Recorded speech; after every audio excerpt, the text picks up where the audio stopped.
السلام عليكم ورحمة الله وبركاته. الحمد لله نحمده ونستعينه ونستغفره ونؤمن به ونتوكل عليه ونعوذ بالله من شرور أنفسنا ومن سيئات أعمالنا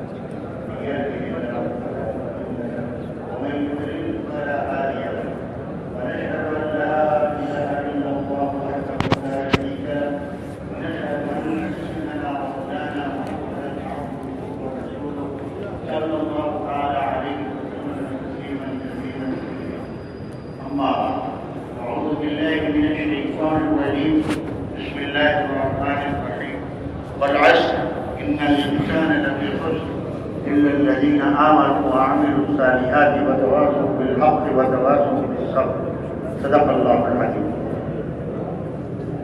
قابل احترام بھائیوں دوستوں اور بزرگوں، اللہ رب العزت نے ہمیں آپ کو دعوت والا وہ کام دیا ہے جس کے ذریعہ پورا دین ہم سب کی زندگیوں میں آئے گا اور ساری امت میں آئے گا. دعوت کے کام کی مثال ایسی ہے جیسے انسان کے بدن کے اندر خون کی حرکت. اگر خون حرکت میں ہے تو انسان باقی ہے اور اگر رک گیا تو ختم. اسی طرح دعوت کا عمل ہوگا تو دین زندگیوں میں آئے گا اور دعوت کا عمل رک جائے گا تو دین زندگیوں سے نکل جائے گا. اس لیے اللہ رب العزت نے دعوت کے کام کو شروع سے رکھا ہے. پہلے انسان کو ہی اللہ نے نبی بنایا، دائی بنایا. آدم علیہ السلام پہلے انسان ہے اور آپ کو اللہ نے نبی بنایا ہے اور دعوت کا سلسلہ شروع کر دیا. نبی آتے تھے، محنت کرتے تھے، دین آتا تھا. نبی چلے جاتے تھے، محنت کرنے والا کوئی نہیں ہوتا تھا، دین زندگیوں سے نکل جاتا تھا. یہ سلسلہ آپ سنتے رہتے ہیں اپنے بڑوں سے اور علماء سے اور قرآن اور حدیث کے مطابق. یہی نبی آئے، محنت کی، دین آیا. نبی چلے گئے، محنت ختم ہو گئی، محنت کرنے والا کوئی نہیں ہوا، دین زندگیوں سے نکل گیا. پھر دوسرے نبی آئے. اس طرح سلسلہ چلا. آدم علیہ السلام سے لے کر محنت ہوتی رہی. کتنی لمبی محنت ہے. اور نوح علیہ السلام نے کتنی لمبی محنت کی. 950 سال دعوت کا ہے اور تو اس سے بھی زیادہ ہے. لیکن کیا 950 سال کے بعد جو ہے وہ 80-82 جو بھی مسلمان ہوئے، پھر ان سے اللہ پاک نے دنیا کو دوبارہ شروع فرمایا. اس لیے نوح علیہ السلام کو آدم ثانی کہا جاتا ہے کہ پھر سے دنیا شروع. اب ختم، صرف 80-82 آدمی. لیکن کیا کہ نوح علیہ السلام آئے، محنت کرتے رہے، چلے گئے. یعنی کشتی سے اترنے کے بعد اور سارے مسلمان تھے نا، کافر تو کوئی نہیں تھا. نوح علیہ السلام کے بعد اب جو کوئی بھی کافر نہیں تھا. لیکن نوح علیہ السلام کی محنت آپ کے دنیا سے جانے کے بعد آہستہ آہستہ محنت نہ رہنے کی وجہ سے کیا ہوا؟ دوبارہ روشنی لوگوں کے اندر آ گیا. تو یہ اللہ نے دیکھا ہے کہ جب دین کی محنت ہوگی تو دین آئے گا اور دین کی محنت نہیں ہوگی تو دین زندگیوں سے نکل جائے گا. اس لیے دین کے محنت کے احکام پہلے آئے اور دین کے احکام بعد میں آئے. پہلے جو آیا وہ دین کے محنت کے احکام اترے. آپ صلی اللہ علیہ وسلم سب سارے نبی چلے گئے، آپ سب آخر میں تشریف لائے. تو آپ صلی اللہ علیہ وسلم سب سے پہلے جو ہے آپ نے قوم کو دعوت دی. یا ایھا الناس قولوا لا الہ الا اللہ تفلحوا. اے انسان لا الہ الا اللہ پڑھو، کامیاب ہو جاؤ. تو آپ صلی اللہ علیہ وسلم نے محنت شروع کی اور لوگ دین پر آتے چلے گئے. لیکن اب اللہ نے سلسلہ کیا کہا ہے کہ بھائی دعوت تو اہم ہے، وہ ضروری ہے. پہلے ہی آپ صلی اللہ علیہ وسلم نے جو آیت دی آپ پر نہ پہلے نماز کا، نہ روزہ کا، نہ حج کا، نہ زکات کا. پہلا حکم کیا ہے؟ آپ صلی اللہ علیہ وسلم یا ایھا المدثر قم فانذر وربک فکبر، اے کملی والے اٹھ کھڑے ہوئیے اور لوگوں کے اندر اللہ کی بڑائی کو بیان کیجیے اور لوگوں کو اللہ سے ڈرائیے. یہ پہلا حکم ہے. نہ نماز ہے، نہ روزہ ہے، نہ حج ہے، نہ زکات ہے.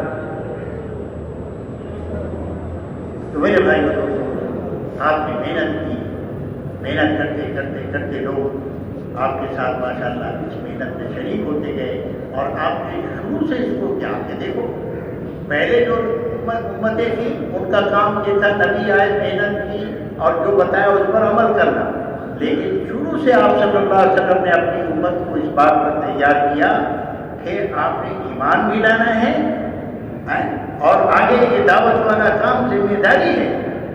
ہر امت کی ذمہ داری ہے کہ وہ ساری امت کی فکر کرے.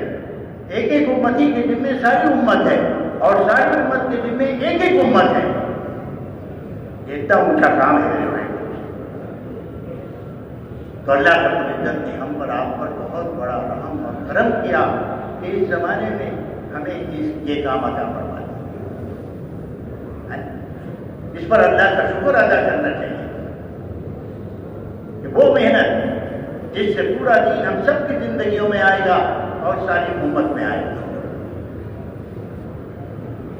آپ صلی اللہ علیہ وسلم نے محنت کی. اب کیا تھا زندگی لوگوں کی کیسی تھی ہم آپ سنتے رہتے ہیں. زندہ لڑکی کو دفن کر رہے ہیں، کیسی بگڑی زندگی ہے، کیسی کیسی برائیاں، کیسی کیسی گناہیں. 360 خود مکہ شریف کے اندر حرم میں. لیکن آپ صلی اللہ علیہ وسلم نے محنت شروع کیا. پھر اللہ پاک نے کیا نظام بنا کہ لوگ ایمان پر آئے اور یہ 360 کو سب مکہ شریف سے باہر نکل گیا اور آگے صحابہ رضی اللہ تعالیٰ عنہ اس پر کھڑے ہوئے اس کام پر اور وہاں بھی لوگ اسلام میں داخل ہوئے. مجاہدہ زمانہ تھا وہ ہم سب سنتے رہتے ہیں کیسے کیسے مجاہدے انہوں نے اختیار کیے ہیں. پھر کیا ہوا کہ مدینہ تشریف لے گئے، ہجرت کی اور وہاں بھی آپ صلی اللہ علیہ وسلم نے 23 سال میں اپنے جان مال اور ساری صلاحیتوں کو آپ صلی اللہ علیہ وسلم نے اس کام میں لگایا. 40 سال کی عمر کے بعد حضور صلی اللہ علیہ وسلم نے کوئی دنیا کا کام نہیں کیا. ٹھیک ہے تجارت کے لیے پہلے گئے ہیں، خدیجہ رضی اللہ تعالیٰ عنہ کبھی تجارت کو لے کے شام کی طرف گئے ہیں. لیکن 40 سال اور نبوت ملا تو کوئی کام آپ نے نہیں کیا. دن رات یہی فکر، یہی غم، دائم الفکر متواصل الاحزان. آپ صلی اللہ علیہ وسلم ہمیشہ فکر مند، ہمیشہ غمگین اس بات پر کہ ساری امت جنت میں جائے، ساری امت دوزخ کی آگ سے بچ جائے. تو میرے بھائیوں کو اللہ نے ہمیں آپ کو اتنا اونچا کام کیا ہے. ہم سب کو اس کام کے بارے میں یہی سوچنا ہے. اصل کام ہمارا یہ کام اللہ نے ہمیں اس کام کے لیے چنا ہے. وجاہدوا فی اللہ حق جہادہ واجتباکم. اللہ کے دین کے لیے جد و جہد کرو جیسا جد و جہد کرنے کا حق ہے. ہم نے تمہیں اس کام کے لیے چنا ہے. اللہ نے ہم سب کو چنا ہے جیسے اللہ نے نبیوں کو چنا ہے، امت کو چنا ہے. اتنی بڑی بات ہے. تو ایسی نہیں ہے کہ بس ٹھیک ہے دعوت کا کام کر لو تو ثواب میں نہیں کرو تو چھٹی ہے. نہیں، یہ کام ثوابی کام تو اب تو ہے یہ ہم سب کی ذمہ داری ہے. تو میرے بھائی یہی کہا جاتا کہ اس کام میں دعوت والے کام کو ہم اپنا مقصد بنائیں اور اس کام میں آگے بڑھتے چلے جائیں اور آگے لوگوں پر محنت کرتے چلے جائیں.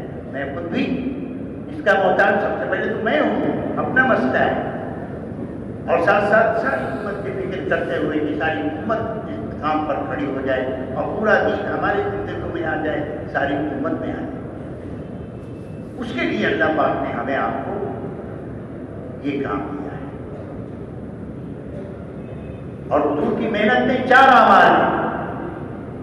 دعوت ہے، تعلیم ہے، ذکر و عبادت ہے اور حضور والے اخلاق کے ساتھ سلوک ہے. سب سے پہلے دعوت ہے. ترتیب کیا ہے اس کی؟ جیسے نماز کی ترتیب ہے. آپ صلی اللہ علیہ وسلم والی محنت 4 چیزیں کیا کیا بھائی؟ دعوت، تعلیم، ذکر و عبادت اور حضور والے اخلاق، خدمت کے ساتھ سلوک کرنا. نماز کے اندر اسی پہلے قیام ہے، پھر رکوع ہے، پھر سجدہ ہے، پھر قعدہ ہے. ایسے ہی ہے نا بھائی، ایسے ہی فرض ہے نا.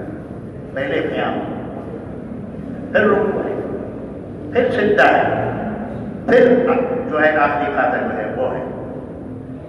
تو پہلی چیز دعوت ہے کہ کوئی یعنی حضور صلی اللہ علیہ وسلم کا امت دعوت کے بغیر نہ رہے. ساری امت دعوت کے کام میں لگ جائے، کوئی مسلمان دعوت کے کام کے بغیر نہ رہے، سب دعوت کے کام میں لگ جائیں.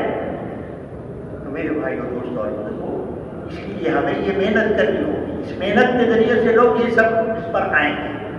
یہ 4 کام ہم کریں گے. سب سے پہلے ہم محتاج ہیں. دعوت روزانہ دینا ہم سب کی ذمہ داری ہے. جیسے ہمارے بڑے فرمان ہیں کہ روزانہ دعوت میں ہمارا عمل لگے، روزانہ تعلیم کے اندر ہمارا وقت لگے، روزانہ ذکر و عبادت کے اندر ہمارا وقت لگے، روزانہ حضور والے اخلاق کے ساتھ سلوک کرنے میں ہمارا وقت لگے. ہر آدمی اس کو سوچے کہ دعوت کے بغیر ہمارا دن نہ گزرے. اور دعوت کے آگے بھائی ہو سیدھا سادہ، کوئی اس میں مسئلہ ہے کہ یہ اتنا مشکل کام ہے، بہت آسان. ان پڑھ سے ان پڑھ آدمی دعوت والے کام کر سکتا ہے. اتنا مشکل اللہ نے دعوت بہت آسان بنایا ہے. بھائی کام جن میں شروع ہوا میواتیوں میں، ان کو کیا آتا تھا؟ کیسے تھے وہ؟ ان پڑھ میواتی. تبلیغ نہیں بول سکتے، تبلیغ کو تبلیغ نہیں بول سکتے. ایک میواتی بڑے صاحب 70 سال کے ہوتے، تبلیغ کو تبلیغ کیا بولے؟ تبلیغ. حضرت نے فرمایا میاں جی تبلیغ کا کام کرو. تو میاں جی نے کہا 70 سال کے عمر حضرت جی موقع تو تبلیغ نہیں آوے، تبلیغ نہیں آوے. اپنی نواجی زبان میں موقع تبلیغ نہیں آوے. اب بتائیے. لیکن حضرت نے چھوڑا نہیں. یہ نہیں ہے تبلیغ کا کام کہ جناب ہے پڑھا لکھا ہو اور تب ہوگا نہیں. کیا کہہ رہے ہیں وہ کہ مجھے یہ کام نہیں آتا، تبلیغ نہیں آتا، تبلیغ کا لفظ سے نہیں بول رہے. تو حضرت نے چھوڑا نہیں. بھائی امت ہے، اس کی ذمہ داری ہے. کام یہ کہ آپ لوگوں کو جا کے کلمہ سنائیں. یہ تو دعوت ہے. اور کیا لوگوں کو جا کر کلمہ سنائیں، لا الہ الا اللہ. تو میاں جی دوبارہ کیا کہہ رہے؟ حضرت جی مو کو تو کلمہ بھی نہیں آوے. لے بھیا ایسے میں بات نہیں کہ وہ کلمہ بھی نہیں کرتا، لیکن پھر بھی نہیں چھوڑا کہ نہیں ان کو کلمہ نہیں آتا تو تبلیغ کا کام کیسے کرے گا؟ سب ہوگی تب جا کے تبلیغ کا کام کریں گے. نہیں بابا، ان پڑھ سے ان پڑھ آدمی اس کو بھی نہیں چھوڑا آپ نے. بوڑھا آدمی حضرت آپ کو کہا کہ حضرت یہ بوڑھا آدمی بالکل یہ تبلیغ میں نکل کر کیا کرے گا؟ ٹھوکریں کھائے گا، گر جائے گا. حضرت نے فرمایا میں تو یہی چاہتا ہوں، یہ نکلے گا اور جا کر ٹھوکر کھائے گا، پھر دعا کرے گا، اس کی دعا سے اللہ راستہ کھولے نہیں دے گا. تو میرے بھائیوں دوستوں کو آپ نے کہا چھوڑا کہ وہ ایک میرے اس کو کلمہ بھی نہیں آتا، تو کہا آپ جائیے اور لوگوں کو سلام کیجیے اور کہیے کہ بھائی مجھے کلمہ نہیں آتا، تم بھی کلمہ سیکھ لو. مجھے بھی سے کہو تم بھی کلمہ سیکھ لو. کہتے ہیں اس میں واقعی کے ہاتھ پر 2000 آدمی اسلام میں داخل ہوئے. تو میرے بھائیوں دوستوں اور بزرگوں کام بڑا آسان ہے. نہ مال کی ضرورت. آپ صلی اللہ علیہ وسلم پر کتنا مال تھا بولو؟ ہلال ثم الہلال ثم الہلال. 1 چاند 2 چاند 3 چاند، گھر میں چولہا نہیں جل رہا ہے کسی گھر میں، تو کتنا مال تھا؟ تبلیغ کا کام جب مال ہوگا تو چلے گا کوئی نہیں.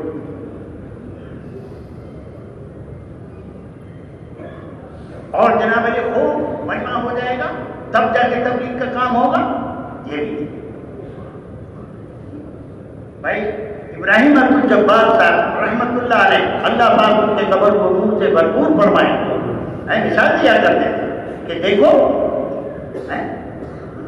بجلی کے کام میں پورا کراچی، پورے کراچی کو بجلی مل رہا، لیکن پورے کراچی بجلی کے کام میں نہیں لگتے، کام کرنے والے تھوڑے سے ہیں بجلی کے، لیکن سب کو پہنچ رہا ہے۔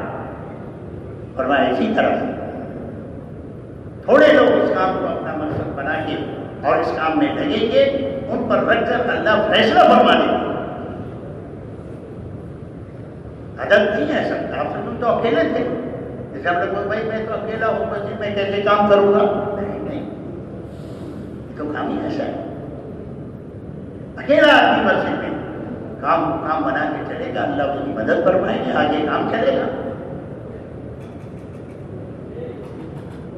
یہ فرماتے ہیں کہ دیکھو پانی پورے کراچی کو پہنچ رہا ہے، لیکن واٹر بورڈ کے اندر کیا سارے کام کرتے ہیں؟ وہ کتنے لوگ ہیں؟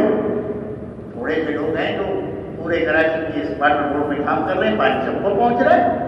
اسی طریقے سے کچھ لوگ اب اس کام کو اپنا مقصد بنا لیں گے، اس کے لیے اپنی جان مال صلاحیت دل دماغ لگائیں گے، ان پر رکھ کر اللہ فیصلہ فرمائے گا۔ تو میرے بھائیو دوستو، اس لیے ہم سب اس کی ہمت کریں کہ اللہ ہم سب کو اس کے لیے قبول فرما لے۔ اصل اللہ کے یہاں سے قبولیت ہے، اللہ قبول فرما لیں گے، آگے اللہ ہی کام لے لیں گے۔ تو میرے بھائیو دوستوں بزرگوں، کیا ہے؟ دعوت میں لگنا، اور دوسرا تعلیم میں لگنا۔ تعلیم کے ذریعے سے امت میں شوق پیدا ہوگا اور پھر امت اعمال پہ آ جائے گی۔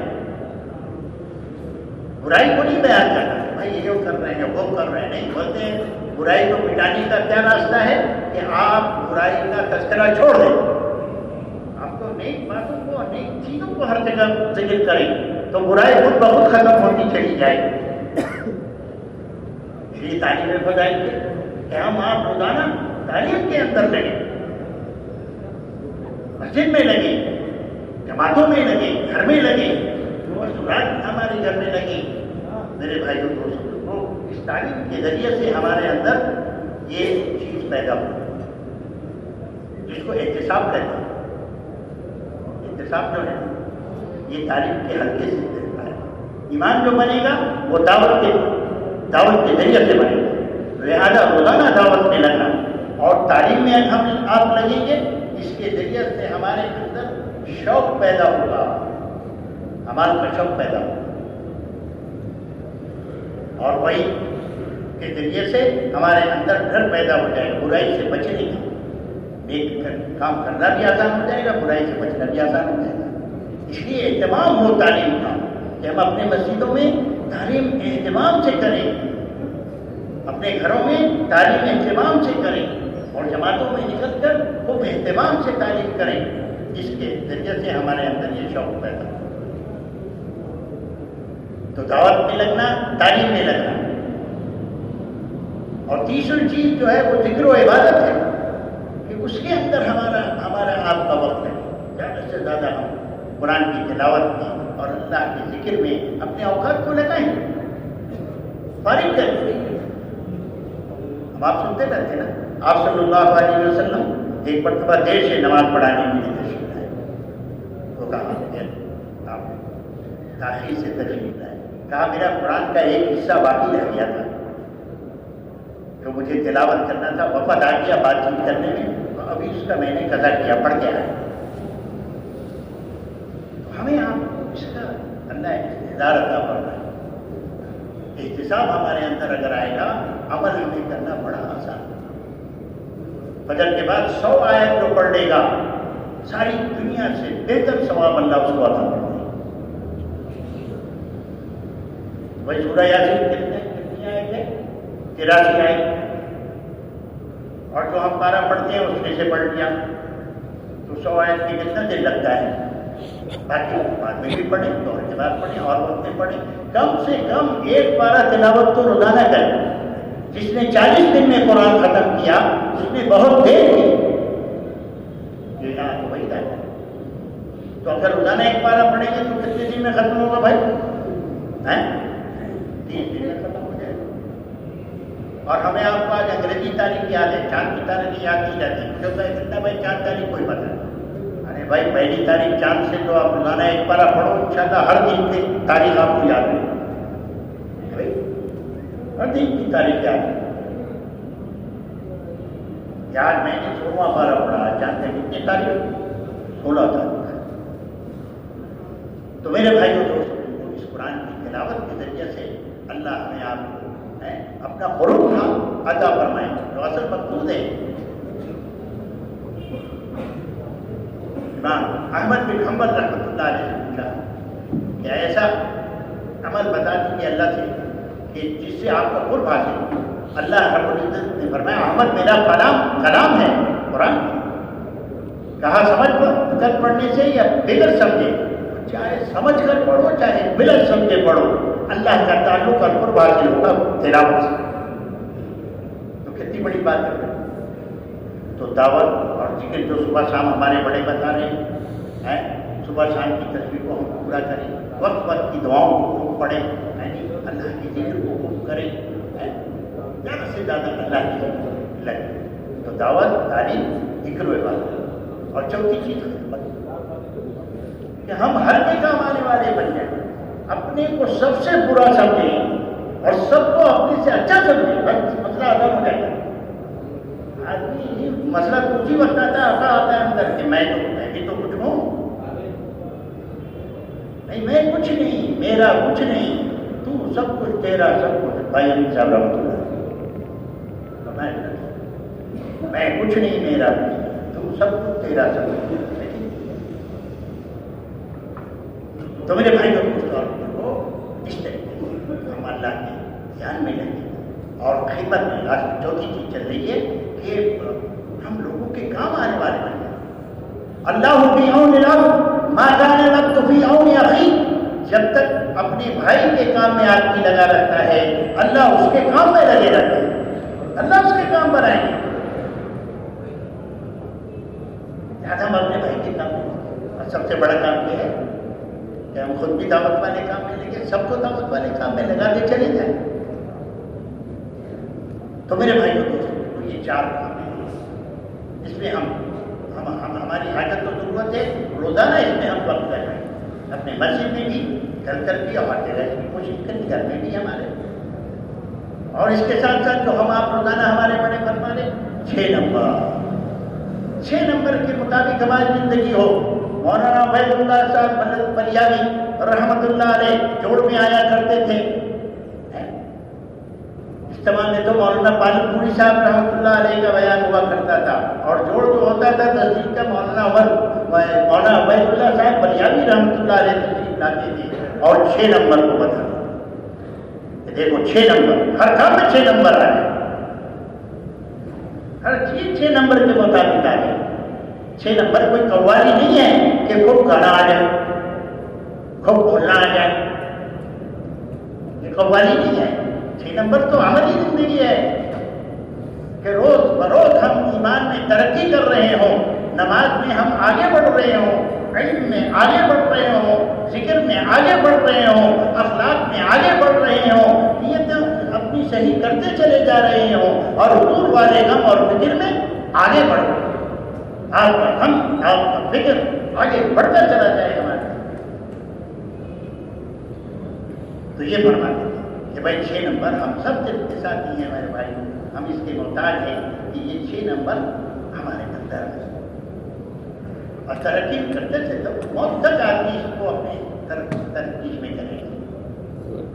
اور ایک پرائیویٹ کے ہمارے بزرگ شفیع صاحب رحمت اللہ علیہ لاہور والے، وہ کہتے تھے 6 نمبر قوالی نہیں ہے، نہیں، وہ کہتے تھے 6 نمبر بہروپیہ پر نہیں ہے۔ تو یہ بھی کہتے تھے قوالی نہیں ہے گانا، یہ بھی کہتے تھے، انہیں سے سنا یہ بہروپیہ پر نہیں ہے کہ ماشاء اللہ 3 سال سارے ملک میں بند لگا ہوا اور ماشاء اللہ 6 نمبر ہیں خوب بولنا۔ 6 نمبر ہمارے اندر ہے۔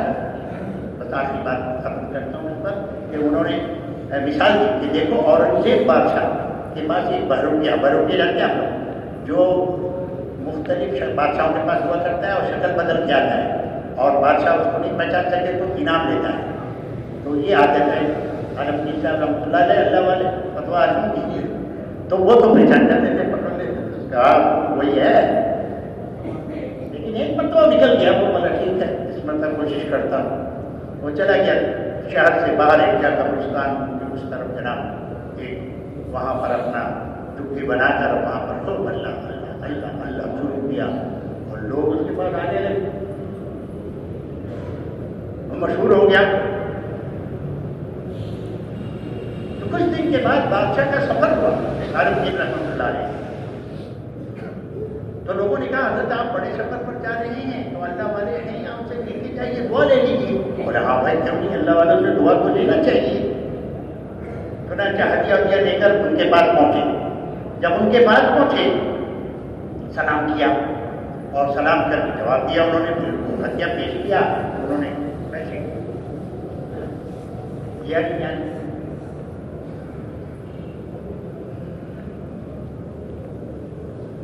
تو اس کے بعد بھائی اللہ والے ہیں، اپنے نہیں قبول کریں سے تو کوئی بات ایسی نہیں ہے، ٹھیک ہے چلے دعا کے لیے کہہ دیا چلے. جب چلے تو یہ آگے آ کے کھڑا ہوا اور کہا آپ نے ہمیں پہچانا؟ بولے نہیں. بولے بھائی کوئی بات نہیں، پر دیکھیے میں بزرگ بنا، آپ مجھے پہچان نہیں سکے، لائیے میرا انعام. اب اپنا انعام مانگ رہا، لائیے میرا انعام. وہ اللہ والے آدمی انہوں نے کہا اللہ کے بندے نہیں تو بہت سارا ہدیہ تیرے کو دے رہا تھا اس جگہ پر، وہاں کیوں نہیں کیا؟ کہا حضرت وہ جو ہے جگہ ایسی نہیں ہے، وہاں اس طرح مال ہو رہے، مال کی جگہ نہیں ہے. وہ بھی اللہ والے تھے نا. اچھا تو دیکھ تو نے لوگوں کی اللہ والوں کی شکل بنائی تو تیرے ساتھ کیسا ہو رہا ہے. اگر تو حقیقت میں اللہ والا بن جائے گا تو تیرے ساتھ کیا ہوگا؟ تو باقی اللہ والا بن گیا. تو 6 نمبر بہروپیہ پر نہیں ہے، خوب دن چلا چلا خوب، اور آ کے واپس خلاص جھاڑ کے نہیں بھائی. یہ تو ہماری زندگی جو ہے مرتے دم تک ہم اس میں آگے بڑھتے چلے جائیں، ایمان میں آگے، نماز میں آگے، علم میں آگے، ذکر میں آگے، اخلاق میں آگے، نیت میں آگے، حضور والے غم اور درد کو اپنے دل میں بڑھا کے چلے جائیں کہ آپ کا جو فکر تھا دائما الفکرہ متواصل الاحزان، ہمیشہ فکر مند، ہمیشہ غمگین. تو میرے بھائی سب اس کے لیے تیار ہیں. جس کے بارے میں تفصیلی بات انشاءاللہ وقت کے بعد ہوگی، اس میں بھی نام لکھا ہے. سبحان اللہ العظیم، سبحانک اللہم وبحمدک، نشہد ان لا الہ الا انت، نستغفرک ونتوب الیک. سبحان ربک رب العزۃ عما یصفون وسلام علی المرسلین والحمد للہ رب العالمین. مولانا جو ہے جمیل صاحب رحمۃ اللہ نے فرمایا کرتے تھے آخری مجلس میں یہ دعا ضرور پڑھا کریں اٹھنے سے پہلے. سبحان اللہ بحمدہ، سبحانک اللہم وبحمدک، نشہد ان لا الہ الا انت.